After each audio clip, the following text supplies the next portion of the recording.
All right, everybody, welcome back to the #1 television program in the history of the entire universe.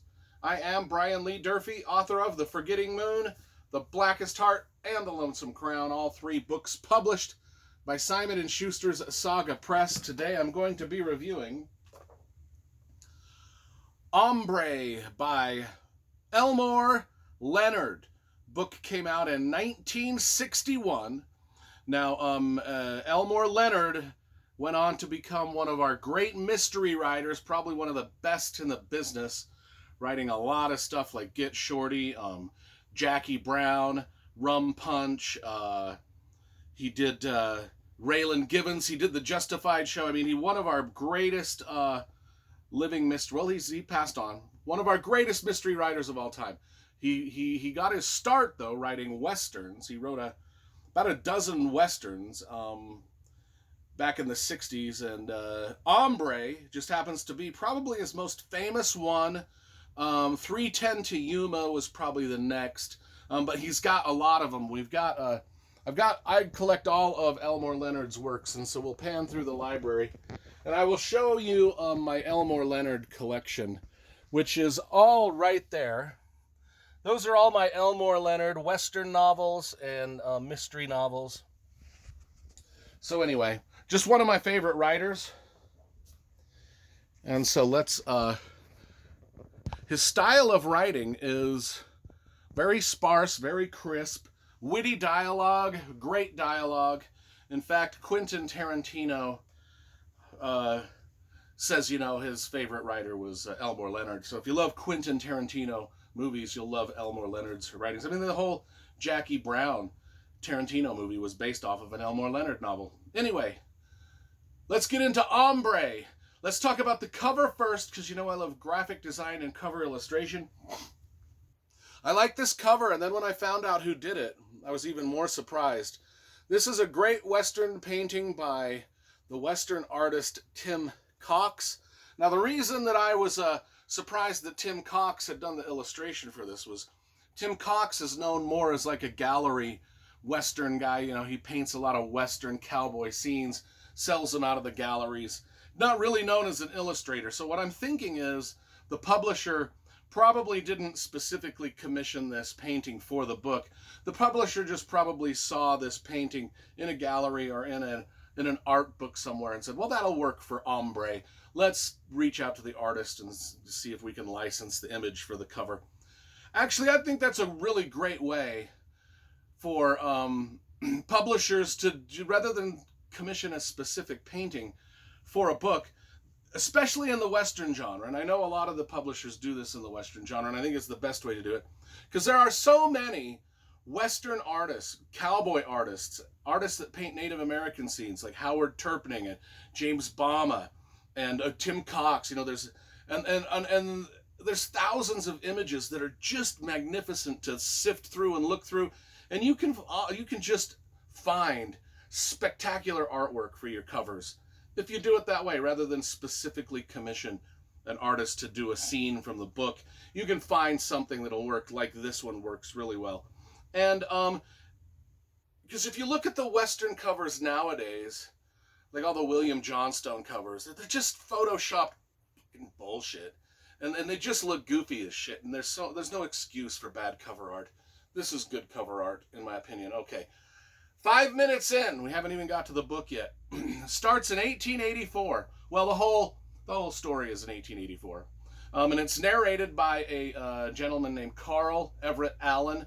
And he is telling us the story from his perspective literally after about 3 or 4 months after the main event. So there's a sort of an adventure that they go on, and now this guy is recalling what happened.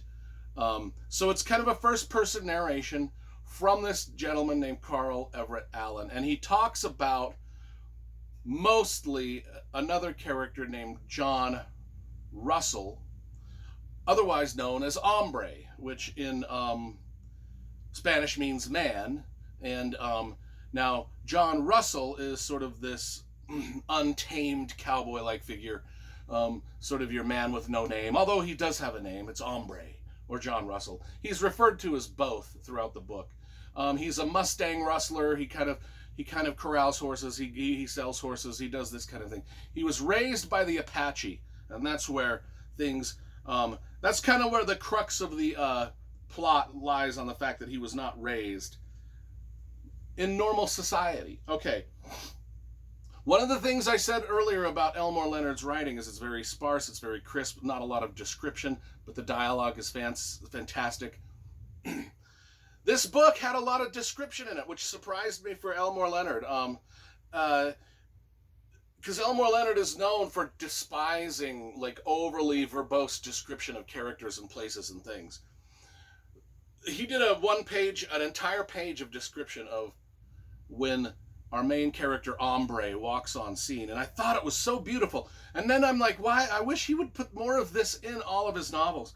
Okay, so this is the introduction of Hombre, and this gives you a good idea of what Hombre is and who he is and what he looks like. So 3 riders came on, but giving the feeling that they were holding back some, not anxious to ride right up until they made sure everything was great. When Russell pulled up, Russell is Hombre. When Russell pulled up, the 2 White Mountain Apaches with him slowed to a walk and came up on either side of him. Not close, out a ways, as if giving themselves room to move around. All 3 of them were armed. I mean, armed. With revolvers, with cartridge belts over their shoulders, and carbines, which looked like Springfields at first. As he sat there, that's when I got my first real look at John Russell.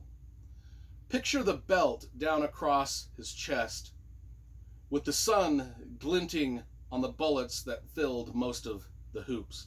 Picture a stained, dirty-looking, straight-brim hat, worn almost Indian fashion, that is. Uncreased and not cocked to either side, except his brim was curled some, and there was a little dent down the crown. Picture his face half shadowed by the hat. First, you just saw how dark it was. Dark as his arms, with the sleeves rolled above the elbows. I did a hellacious job reading that. That's why I'll never be an Audible.com narrator.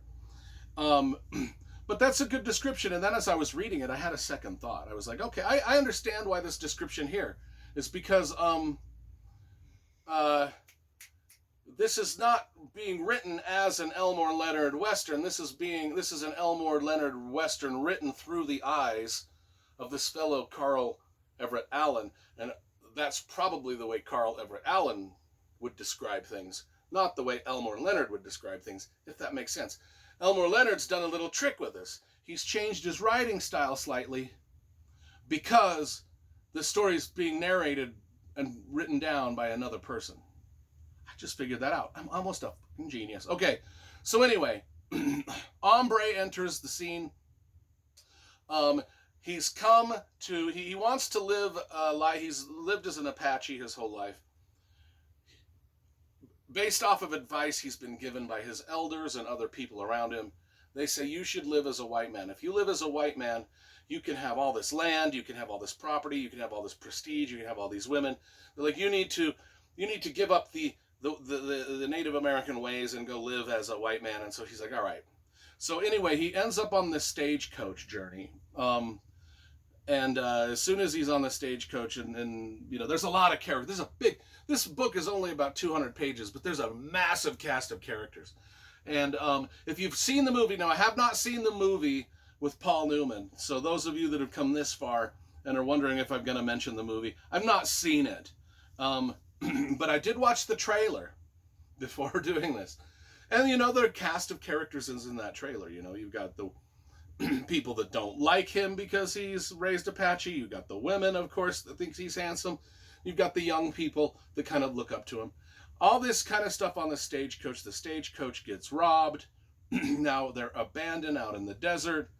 And all these people that once hated him because he was raised by Apache, now they have to kind of rely on him and his advice in the wilderness, and just because he's the only one that can help them survive in the wilderness. Nobody wants him around, but still they've got to keep him, and they rely on his gunslinging, his bravery. I mean, he leads. Will he or will he not lead them out of the desert? They have to go with him or die. They've got no choice. This has got a lot of action. One of the more action-packed Western novels you're going to read. It's grim, it's gritty. It's not a happy-go-lucky Western. It has got a lot of sadness and poignancy to it. And it's just a classic. It's a classic, like Riders of the Purple Sage or Lonesome Dove. Hombre is a classic Western in the genre. And if I was to rank it in kind of like my hierarchy of Westerns, you know it would fit at least in my top 15 Westerns of all time. It is just that good. And it's because of the character Hombre and the journey that he goes through. And most specifically, the way it ends. And I won't give that away, but it's got an ending that just really makes sense for the story that's being told here. And so I give Hombre a 10 out of 10. It's just one of the classic Westerns in the genre.